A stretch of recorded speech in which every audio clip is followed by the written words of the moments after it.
Hey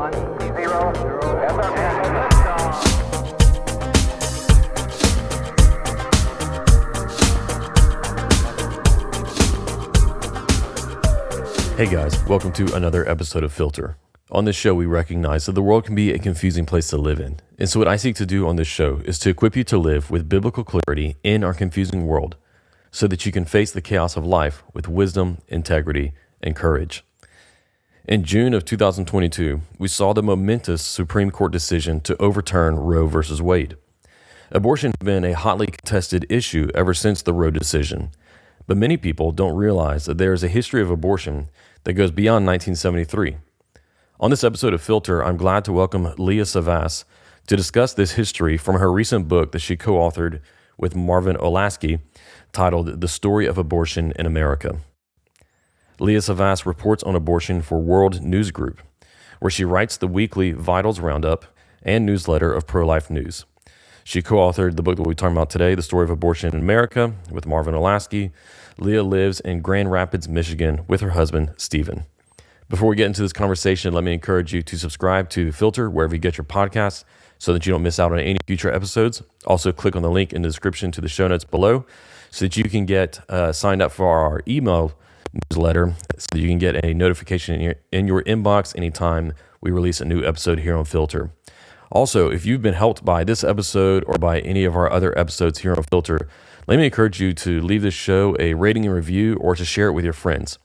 Leave Filter a 5-star rating on Spotify and Apple Podcasts. Also, write a review on Apple Podcasts. Whenever you take these simple steps, it'll only take a minute of your time, but it greatly helps us to get the message of biblical clarity out to more people. Well, without any further delay, let's jump into this great conversation that I got to have with Leah Savas. Leah, welcome to the podcast. Thank you for having me.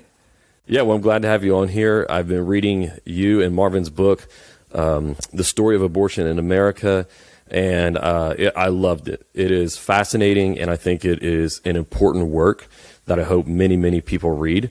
Let's just start. Tell us a little bit about how you met Marvin and got started on this book with him.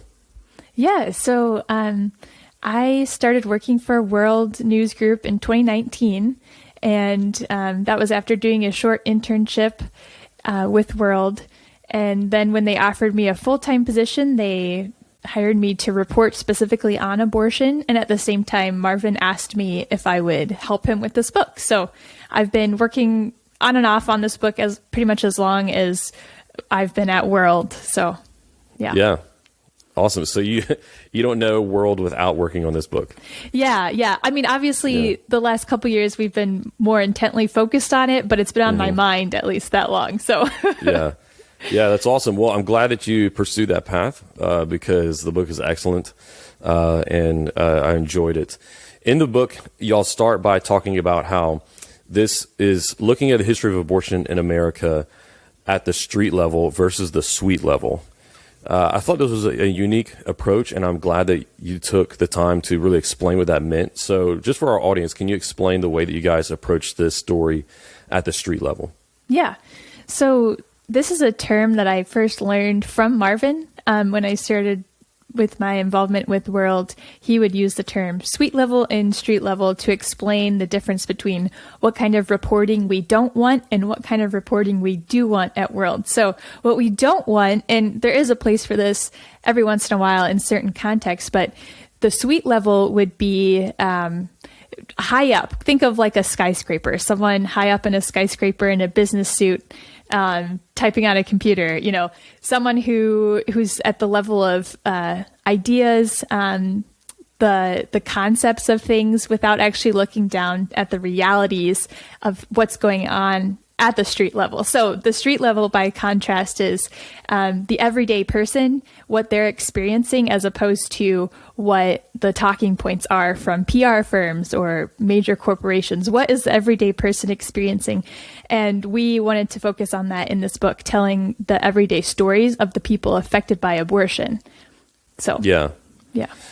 And I think that it's a great approach because one thing that we often assume when we read about any given issue in a particular time or place, sometimes even current, we read often like what are the public intellectuals saying, what are the civic leaders saying, what are the academics saying about this issue, and then we assume that like everyone in the population agrees with them, or is going on with what they're saying, and that's obviously not true.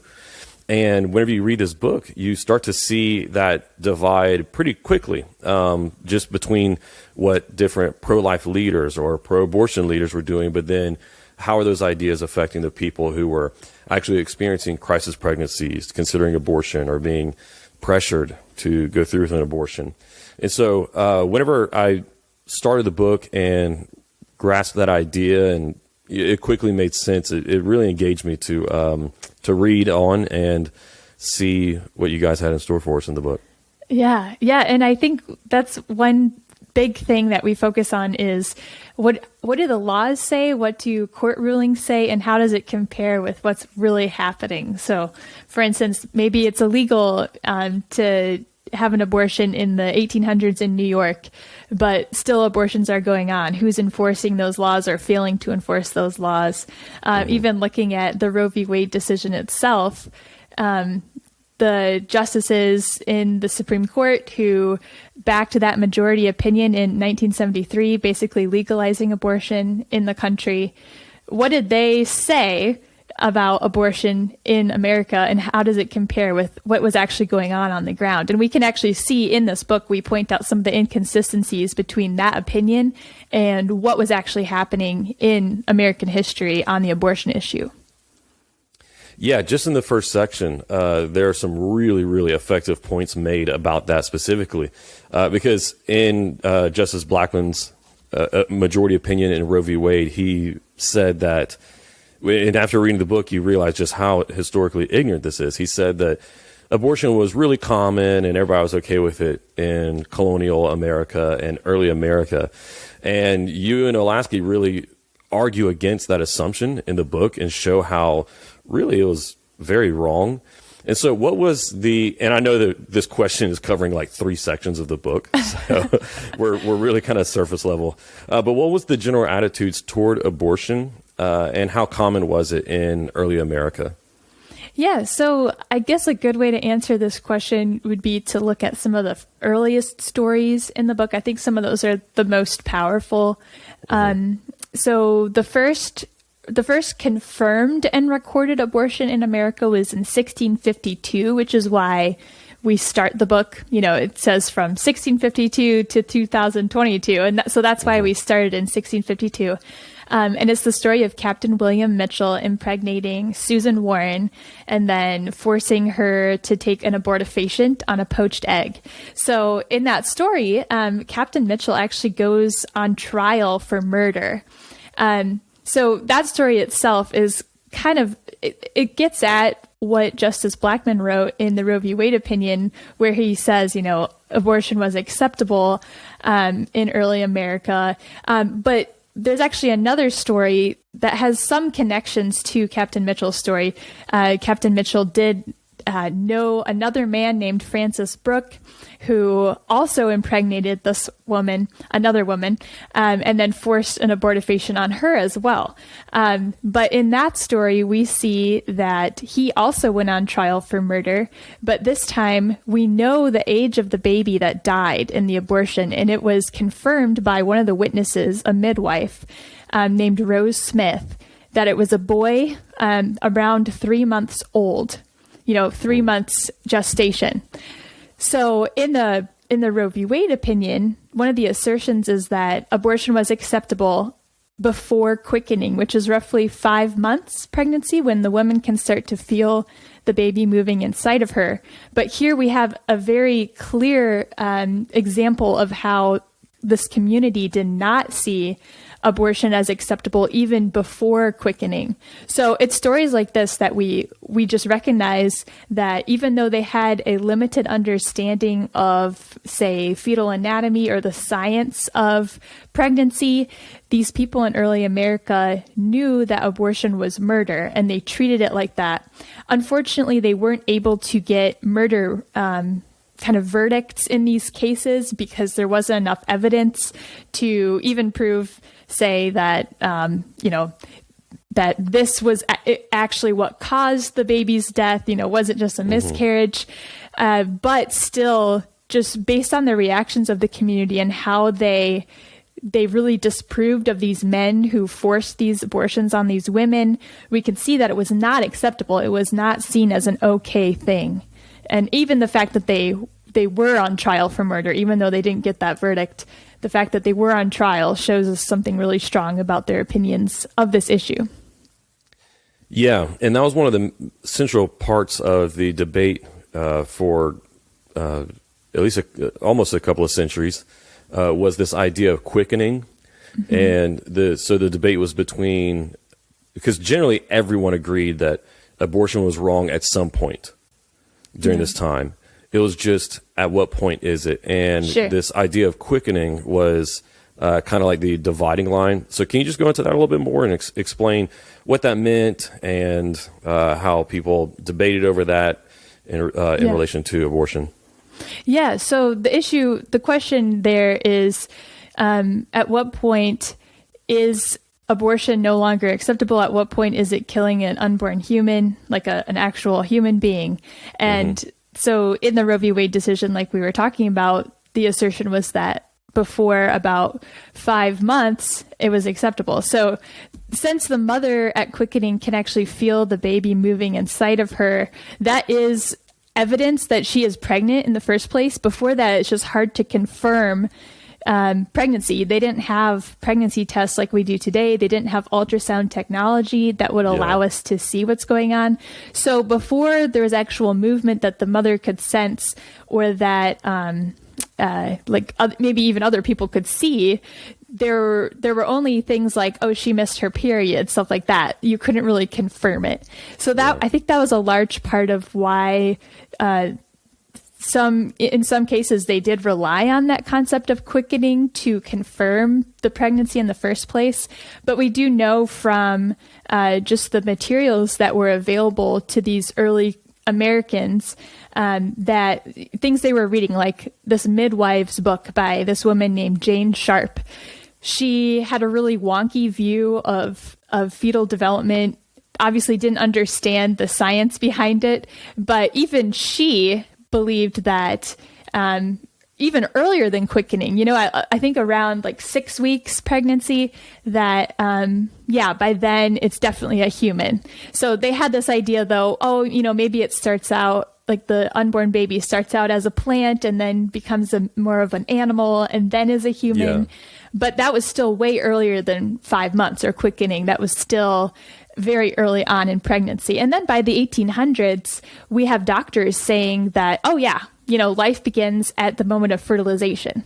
And that's when I first heard that, it was shocking to me. I didn't realize that doctors as early as, I think one was even in 1809, was writing things about abortion being murder, because he recognized that it's an individual human being inside of the mother. And then later in the 1800s, we have Dr. Hugh Hodge, who's speaking in lectures saying that life begins at the moment of fertilization. At that moment, you have a distinct individual and a second patient that the doctor has to be concerned about in treating. Yeah. Yeah, so the quickening argument was partly because they just had a lack of technology.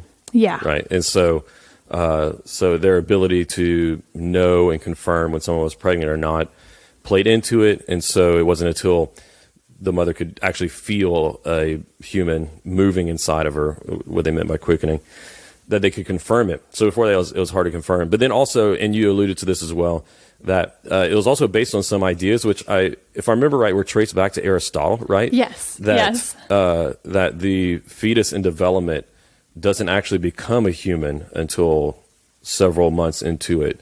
And you mentioned it starts out as like plant spirit and then animal spirit and then human spirit or something really strange like that. And so that was a part of what this quickening idea was based off of as well. But like you said, it's you see that in the 1600s, 1700s, but then already by the early to mid 1800s, the scientific knowledge had advanced rapidly And you started seeing more and more doctors arguing, no, this is a human being from conception and therefore life. Therefore, like you said, Hugh Hodges arguing to patients, which the story of Hugh Hodges was one of my favorite chapters, a couple of chapters that he was mentioned. He was just fascinating. Yeah. Yeah. He was one of my favorite characters, just in reading the drafts as we were working on these. Marvin was the one who wrote those chapters about Hugh Hodge. And I was just blown away by, like I said earlier, wow, how that's definitely not something that we see in the Roe v. Wade opinion, that there were doctors in the 1800s who believed abortion was murder and who knew that life began at conception. In fact, we read the opposite, that in the Roe v. Wade decision, they say that there is no consensus. And they list different schools of thought where there's no consensus. And so sure, maybe historians didn't agree, or maybe lawyers didn't agree, but doctors seem to have a consensus, even as early as the 1800s, that life begins at conception. So to assert that, obviously, in the Roe v. Wade opinion, was a failure to recognize the street level reality of what doctors were actually saying in early America. Yeah, it seems as... and I heard before, this is honestly the first time that I ever really read about the Roe v. Wade decision, but I'd heard other people state before that, like, look, this is one of the worst decisions ever written, and it becomes pretty obvious that he was just making some things up. Yeah. Like and then the legal reasoning also was awful, but yeah. So anyway, one of the problems that we see, another theme running throughout the book, is the difficulty between having pro-life legislation or laws that protect life, but then the inconsistency between having those laws on the books and then those laws actually being enforced. Yeah. So can you share, like, what's usually the cause of the disconnect there? And give people some examples to help them understand of how just having the laws in the books don't always necessarily lead to their enforcement and saving lives. Yeah, so those cases I provided of men going on trial for murder but not being convicted under that, that's an example or an illustration of why they started passing laws specifically targeting abortion instead of continuing to charge people under, put murder charges on people for those crimes. And we actually know there's the case of this one pastor in Connecticut in 1820 who went on trial for his part in the abortion of this baby, that it was his own child, that he impregnated one of his congregation members' granddaughters, I think. He was too familiar with her. Obviously, they got pregnant, and then he pressured her to abort. And they could not get a conviction of murder, unfortunately, because of a lack of evidence. So it was actually that case that led to an early Connecticut abortion law in 1821 that specifically prohibited the use of drugs or other substances to cause an abortion. So we see a lot of states adopting laws like that moving forward, but also a lack of enforcement. So in the mid-1800s, we have the case of Madame Restell. So she was in New York City in the mid-1800s and was a prolific abortionist. She performed a lot of abortions. People knew what she did. They knew that was her business. And abortion was illegal in New York at that time. But because she had all these relationships with people high up in the community, she was able to pay people off. She had a lot of secrets. She knew of all these unplanned pregnancies, who was coming to her, sometimes probably was connected to people in the community who had power. So maybe police officers or politicians. So whenever she needed more money, she would call up some of these people and say, hey, I know this secret about you. I wouldn't want it to leak out, but you can prevent that from happening by giving me some more cash. So it's stuff like this where she had her hands just in all these different pies in the community and was able to get away with this booming abortion business. And plus the newspapers were on her side because they actually made a lot of money from her ads advertising her abortion services. So that combination of like police officers, governmental officials, newspapers, all of that being on her side, no one was enforcing the laws. So she did end up in prison a couple different times just because of occasionally people would be like, hey, why are we not taking care of this lady? She is obviously breaking the law. Everyone knows she's breaking the law. So these community pressures sometimes would lead to an arrest, but even her arrest and the newspaper coverage of her time in prison would increase the amount of, advertising for her, you could say, during that time, because she was in all the newspapers and she was making the headlines. So once she got out, she'd be like, hey, I basically, that was worth so many advertisements, and now I have more business because more people know about me. It really was a lack of pressure from the group that should have been holding her accountable that led to a lack of enforcement. Yeah, it reminds me of of a principle that applies to politics, large corporations, and it's just that power leaks. Yeah. And, we often look at the solution to any given problem, whether it's something social or domestic problem, international problem, is just, well, we need a law put on the books, or we need a president to issue an executive order. And they forget that there's like all these layers and layers and layers of bureaucracies or of committees and whatever else that can, like, if they each just drop the ball in enforcing that executive order by 2%, well, after all those layers, once it gets down to the street level, it means no enforcement at all. And you see that really vividly in the book. Another thing you see really vividly is there's several villains in the book. I guess, assuming you're reading this from a pro-life perspective, they're villains. But there are several villains in the book, men and women, who are as wild and colorful as like a movie, a character written for a movie villain. One of those is Madame Restel. And I think they're interesting because as you read over the course of the book, going from, all the way back with those men, like you mentioned, going back to the 1600s, and then up until today, today we have this very sanitized view of abortion and what abortionists are like and do. But the reality that you guys show is that these nasty villains that we read about, like Madame Restel, they haven't changed all that much up until today. It's just that they have better help from the media to sanitize that image. So just as an example, since you already brought her up, tell us about Madame Restel, because her story, once again, was just wild. Her and her husband were basically con men. Wasn't even Madame Restel wasn't her real name. And just the reality of what was she like? Well, so her real name was Anna Lohman, and her husband worked for a newspaper. And there was actually this story, I think it was of a prostitute who was hatcheted to death. And it just made the newspapers make a lot of sales. It was a very popular story because it's very colorful and shocking. And around this time, he actually encouraged his wife, hey, you should start looking into drugs to cause abortions and figure out like what works and start a business, and we'll put ads in the newspaper and you can make money off of this. So that's why she chose the name Madame Restel, because it's French and, it makes it sound kind of seductive and, they know all about these sorts of things.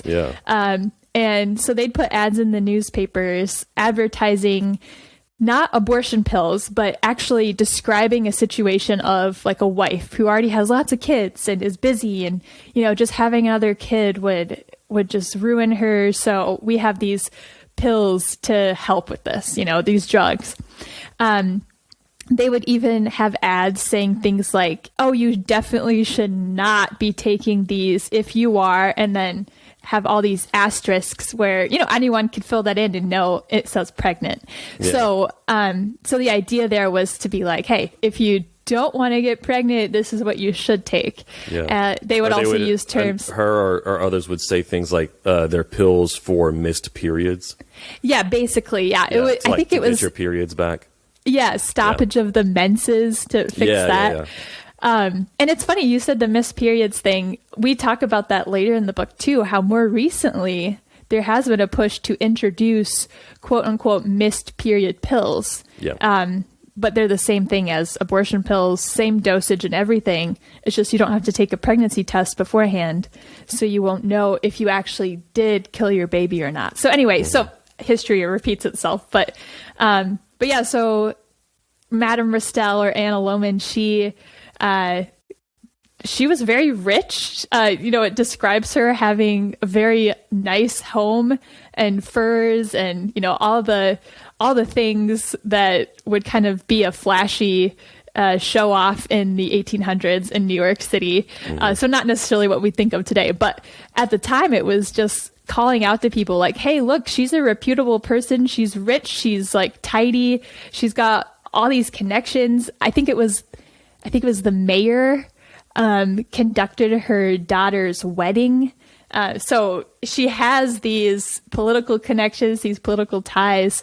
And even when she was in prison, she had enough connections to allow her to have her own feather mattress, and her husband was allowed to come visit her as long as they wanted. So it was a really cushy prison sentence. But yeah, she made lots of money off of the abortion procedures that she was involved in, and she was good enough at it that not many women died in the process. So, and it was usually when a woman would die in an abortion that you would get all this negative press coverage. So the fact that she was able to avoid that just confirmed, she does have a good reputation. Only the baby dies. The woman doesn't die. She's helping all these women. Yeah, it's a really interesting. It's kind of similar to what we see today, I think, too. Like, you're helping the community. Thank you so much to abortionists, because they're seen as helping women who are in difficult situations. Yeah. Yeah. There's Madame Restell and a few others in the book that are really, really interesting cases to read about of, these people who profit off of, who have profited off of abortion, and they make for some really interesting reads.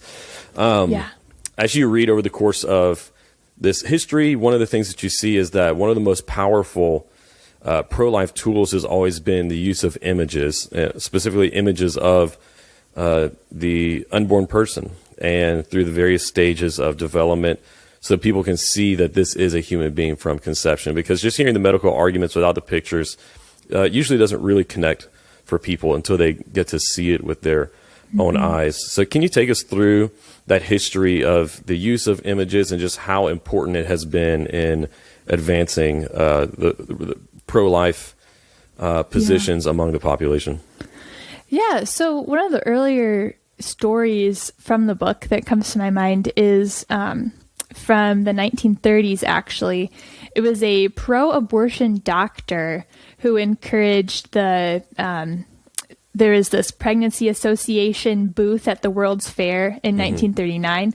And even though he was pro-abortion, he encouraged them to put on display these sculptures of a baby developing inside of its mother. Yeah. And there were like thousands of people coming to look at these sculptures and just astounded, like, wow, look at that. Like, look at that baby developing. And the Gerber Baby Products Company was handing out flyers, basically saying, don't get an abortion. So in conjunction with this really astounding image that people are looking at of these sculptures, they're hearing the reality of like what abortion does, but it becomes more real when you actually can see it. So, and that's especially true later in the 1900s, starting around in the 1950s, there's some progress to develop ultrasound technology. So there's a Dr.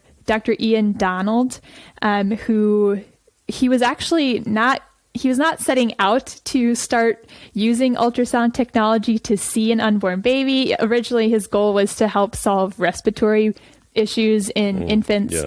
But he had some experience in the war, and through that just got interested in that ultrasound technology and started finding ways to apply it in obstetrics. And eventually he and some other doctors published the first article that had a lot of images, ultrasound images of unborn babies. So that was really groundbreaking work. And eventually he was like doing lectures, showing ultrasound footage and explaining to people, look, you can see the baby jumping and moving in the womb. And this is even before the mother knows she's pregnant.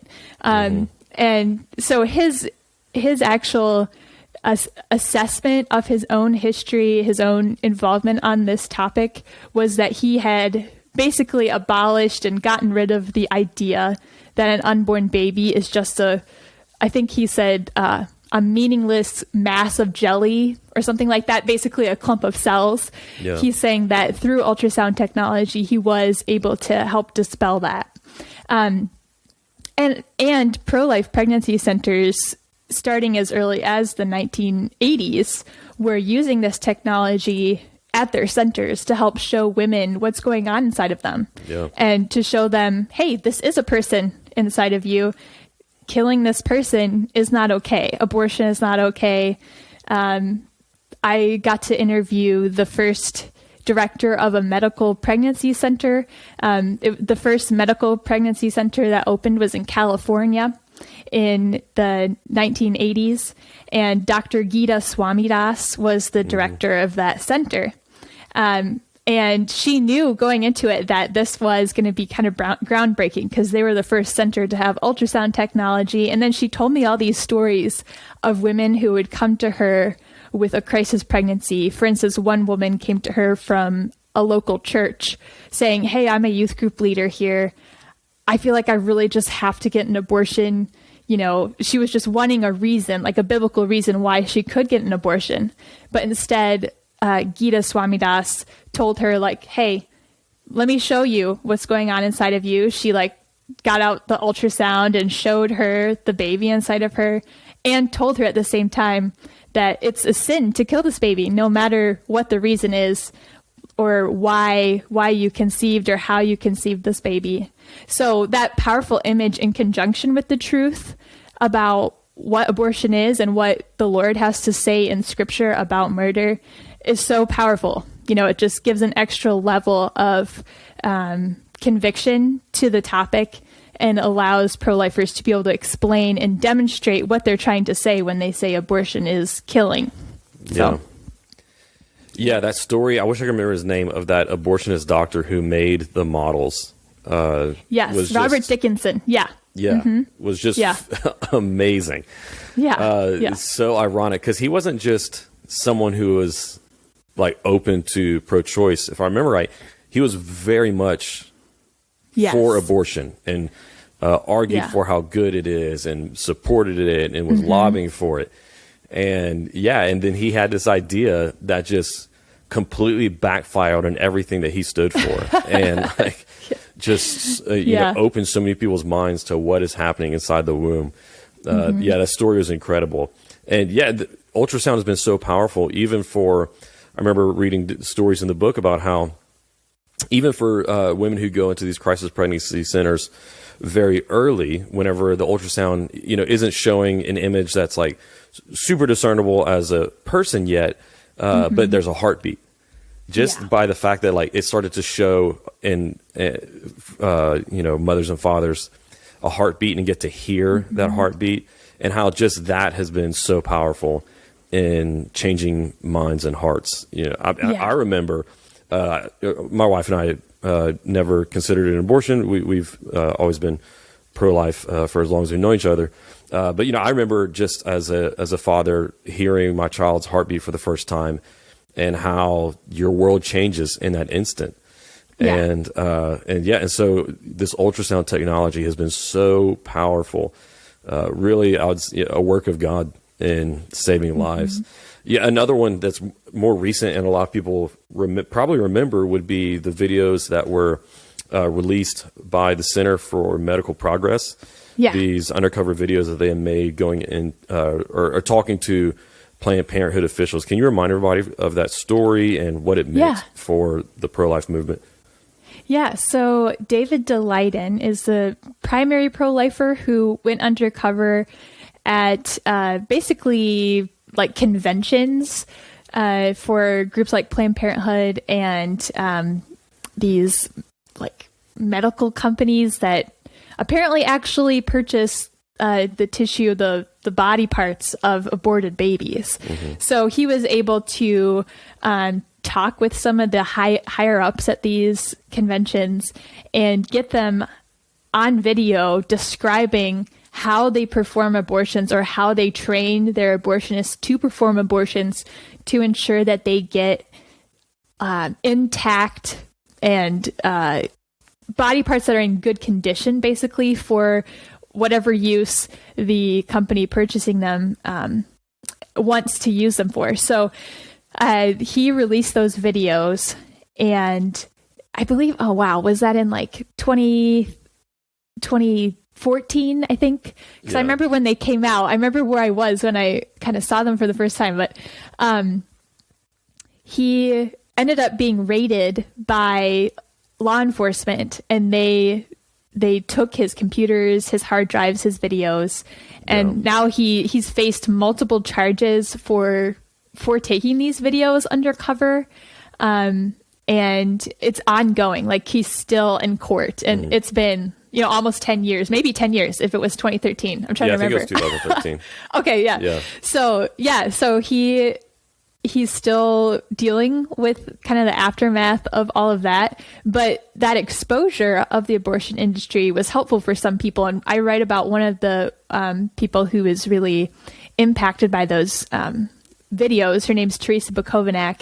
She's actually an atheist, but she's pro-life. And one of the big things that kind of moved her into pro-life work was recognizing that there's this industry making money off of dead babies, basically. Yeah. So seeing these videos fueled her activism in a lot of ways, and just got her to be involved on a more humanitarian level, recognizing like, hey, human rights, like we should all be defending the rights of the most vulnerable. But yeah, it is really interesting seeing those videos come out and the reaction from the pro-abortion industry, how obviously he got something big there, because they're fighting hard against him to keep him from releasing more of the videos, which apparently he has more that he has not been able to share yet. So maybe someday we'll see them. Yeah. Yeah. Man, that story is so wild for many different reasons. Not just, it's crazy because first and foremost, what he revealed. Yeah. It's unthinkable what they've been doing. And do we have evidence or know that this is still going on, or? Yeah, I guess that's a good question. I haven't looked into it super recently.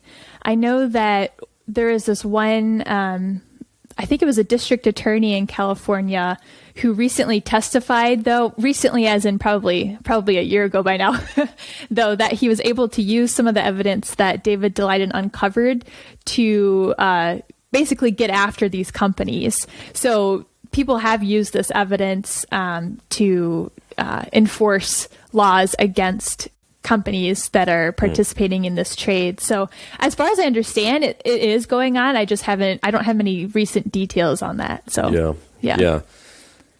So it's wild for what he revealed was happening, but then also for the fact that that all of the governmental agencies and the mechanisms of justice turned against him instead of turning against Planned Parenthood and these companies who were buying the tissue of aborted children. Yeah, exactly. Yeah, it is interesting. And his legal defense, David Daleiden's legal defense, they've made some arguments about, I guess, conspiracy or collusion. I guess I don't know the technical word, between Kamala Harris, who at the time was the Attorney General of California, I believe, and Planned Parenthood. they have some evidence that they say suggests that she was in on all of this and encouraged the raid of his apartment. So, whether that's proven in court, I guess we'll have to see as these play out. But they do point to some exchanges that suggest that the governing officials were in on what was going on, and that Planned Parenthood was encouraging them to make these raids to abscond or take back the videos to prevent them from being released. So yeah, and you see this going back to the story of Madame Restell that you already shared about, but then especially in more recent decades, these powerful connections between the abortion industry and then political parties and candidates, but then also the press and media. You show how in the last 8 years or so, especially going back to 2016, abortion activism has really, really intensified. And one of the main reasons is because of this partnership between the abortion industry and the press, always giving them positive coverage, always bearing stories that would be negative towards them, and then also relying on the media, movies, Hollywood, TV shows to push pro-abortion narratives. Can you explain that partnership and how it's been so powerful for the pro-abortion narratives? Yeah, so there's actually a Planned Parenthood staff member whose job is specifically to form relationships with people in the media. So like with directors, actors, producers, specifically Hollywood, I guess.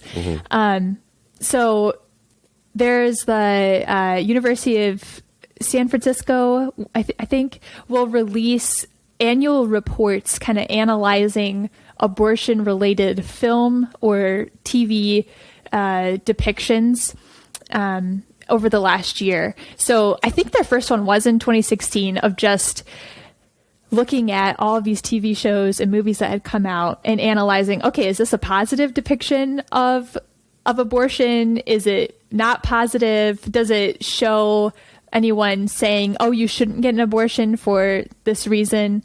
And then they'll pretty much critique all the different films or praise them based on how well or how positively they depict abortion.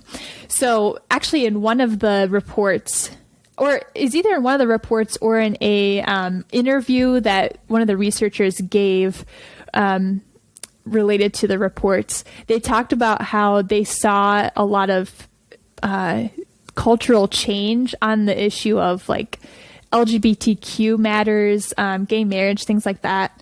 And they say, we saw a lot of cultural movement in that way, and how TV shows and films helped shift people on this topic and show them, oh, it's actually okay. It's an okay thing to be gay or to be transgender.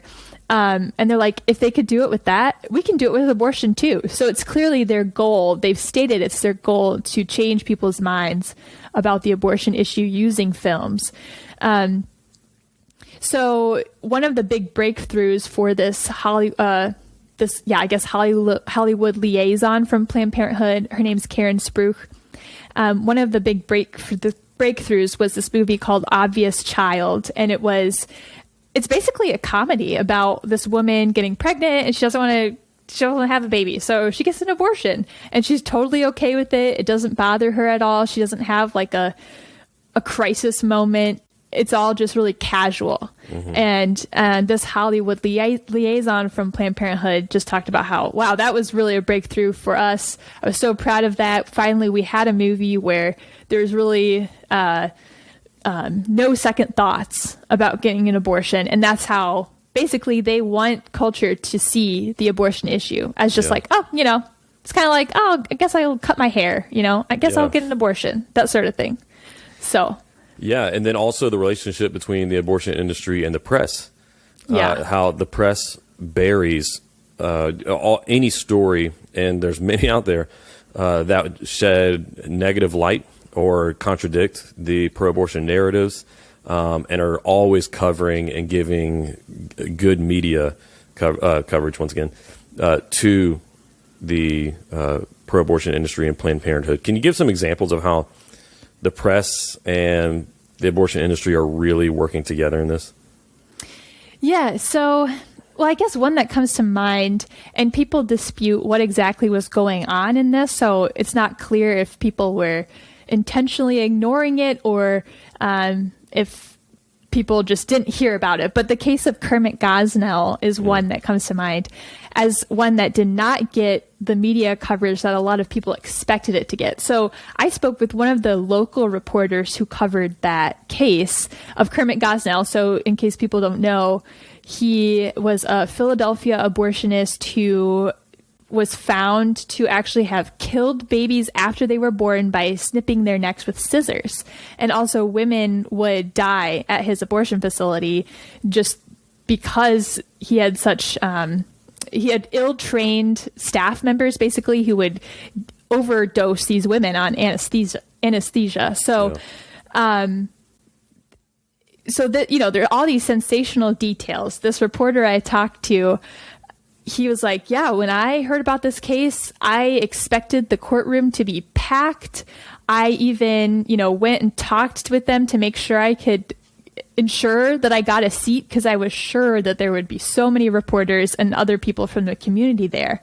But he got there and it was mostly empty. He's like, what's going on? You know, I would have thought this would be like national news because it was a prime example of a state not enforcing its own laws on abortion. So not only was Kermit Gosnell performing illegal abortions, he also had just terrible conditions at his facility. Yeah. He wasn't meeting the health and safety codes.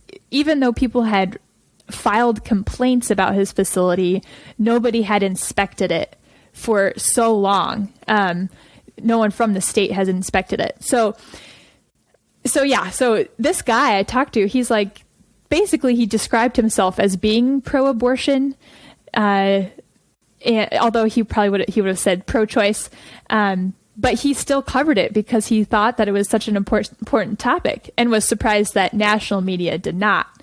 Eventually, some people found out about it. Some reporters and news anchors found out about it and they would mention it. One op-ed writer basically called everyone out for not covering it. You know, why isn't this in the New York Times? Or, you know, why isn't this front page news? And so some of the national outlets did come out for a little bit and they would, you know, they'd stay for a little while, but then there was like the Boston Marathon bombing and a lot of those national reporters then left to cover that. Yeah. So this local reporter said basically, sure, there was a point in time where there were a few more reporters in the courtroom, but it was mostly him and just a couple other local people the whole time. And that's a good example of a story that pro-abortion groups would not want to get out there because in some ways it would show that there are unlawful things happening at abortion facilities. It would maybe increase scrutiny against other abortion facilities, increase like the inspections or the laws regulating those abortion facilities. But you would also think in some ways, and maybe I think I did hear this from some pro-abortion people, how some people would say that even though they support abortion, they do want abortion facilities like Kermit Gosnell's to close down because it gives a really bad image to the abortion industry. And that's because people tend to pay attention to the stories that are more sensational, where women die, where there's brutal killings. Yeah. And that just reminds us of earlier on in the book, just how unless a woman died, often there was no coverage of an abortion in the news. So yeah, it's a really interesting pattern that just has continued throughout the centuries. Yeah, that's definitely a pattern that goes back. You're right, and how the press would most often cover the stories that were the most sensational, that involved the death of a mother. Especially, Marvin would always point out how they would emphasize the beauty of the young mother. You know, so it had to be like a young mother who died, and she had to be beautiful and have a tragic story for them to really want to be able to cover it. But still, it seems like what's happening more recently is even bigger, of a intentional lack of coverage or burying that's happening in the media. Because the Kermit Gosnell case, I remember whenever it came out and being horrified. We didn't even know all the details yet, and then just not hearing anything after that. Sure. And you're right, and that local reporter was right. Is that in that it had all of the elements of a sensational story that should have gone national. The details just read as if they're out of a horror movie. Yeah. Gosnell legitimately sounds like he was a sociopath. And yet, because it didn't fit the narrative, I think that, there are powerful people who want to stay local. Yeah. Yeah. More recently in this big story, we should cover this before we run out of time, is that this past year in the Dobbs Supreme Court case, the Supreme Court finally, after years of pro-life work and efforts and hopes and prayers, they overturned Roe v. Wade.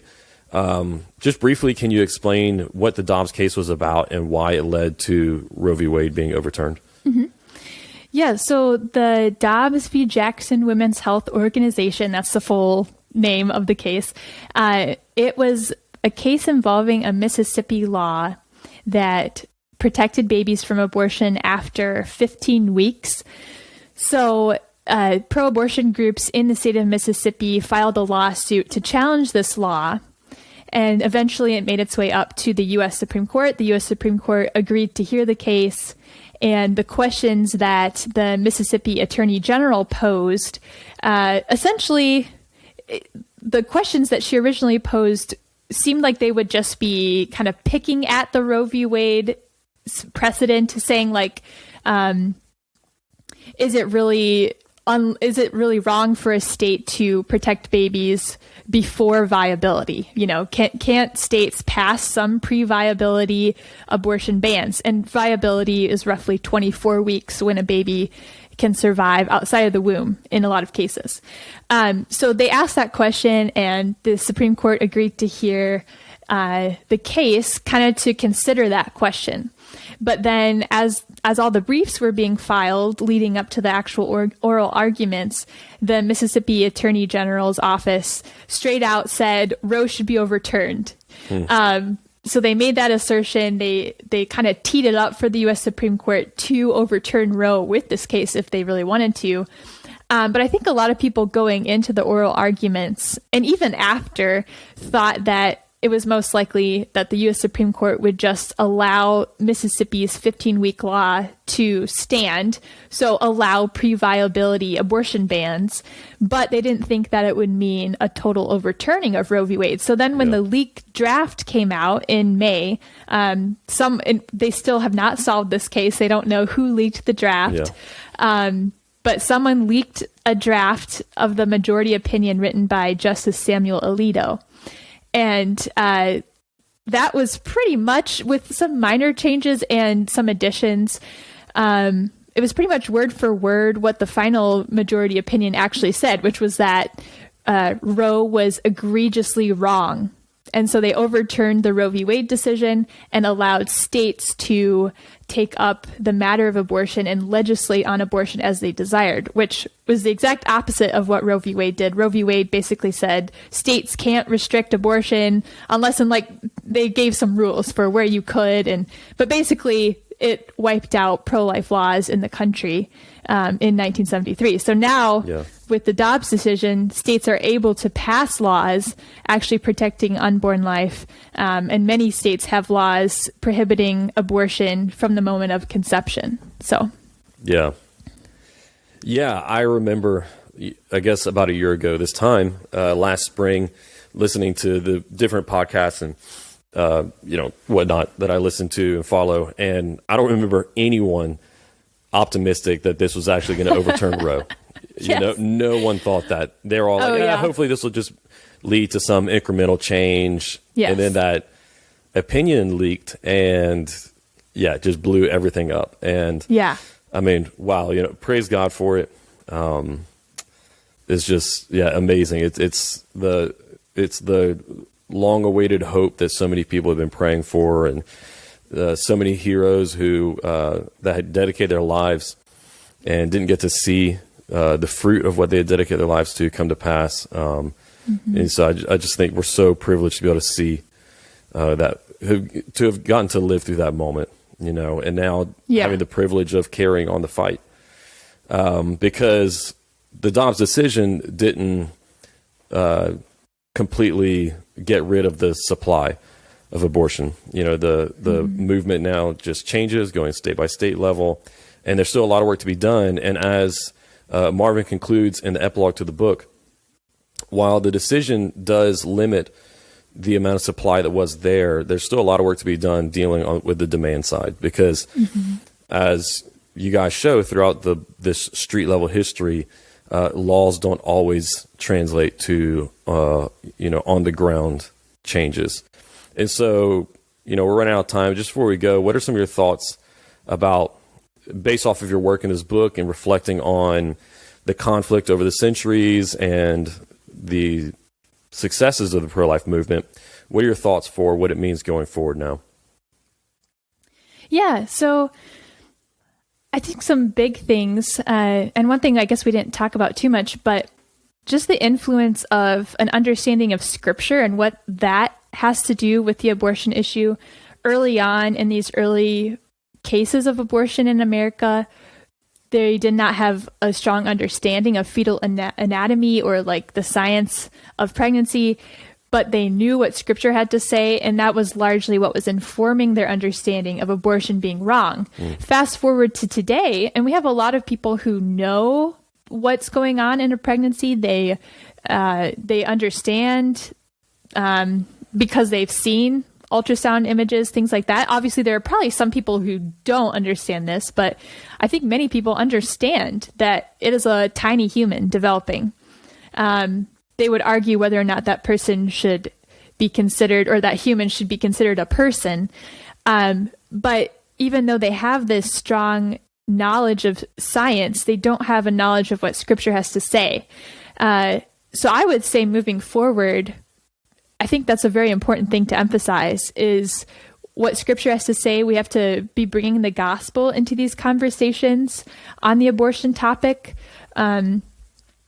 The pro-life movement today likes to focus on the science and kind of the natural philosophy and logic and reasoning, but I don't think we can leave God's word out of it.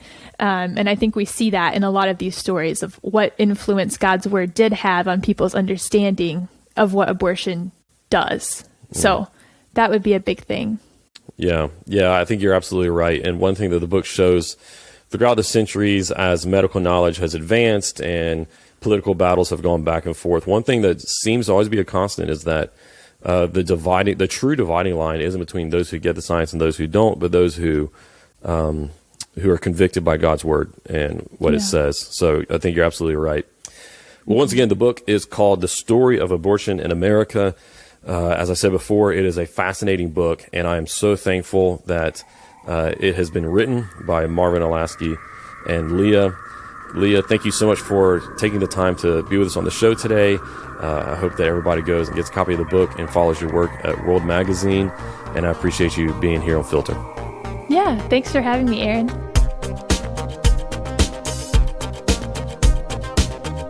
Thanks for listening. I hope this episode provided you with biblical clarity to live with confidence in our confusing world.